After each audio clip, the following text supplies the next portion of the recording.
जंहिंजे नाले में शफ़क़त घणी हो नाम ॿुधी आहियां चुमंदो जंहिंजे ज़ुल्फ़नि जा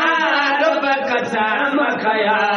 उन जहिड़ो चोवल कीअं थींदो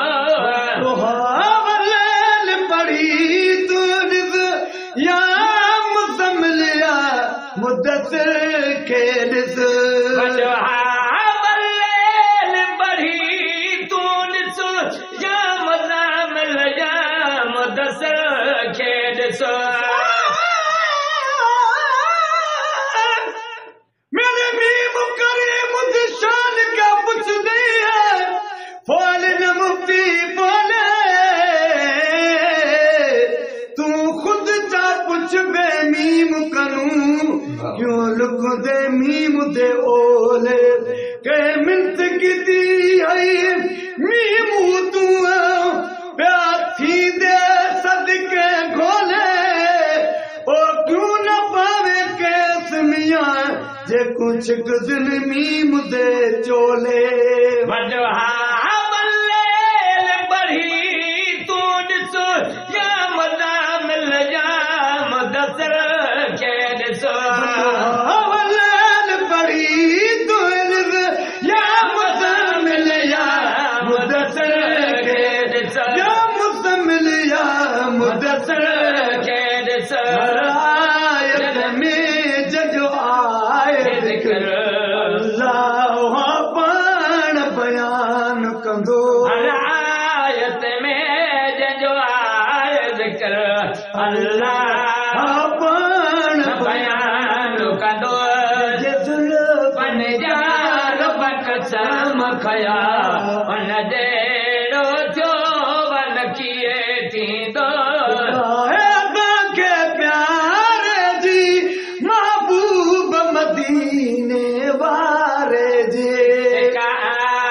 असांखे प्यार जी महबूब मदीने वारे जी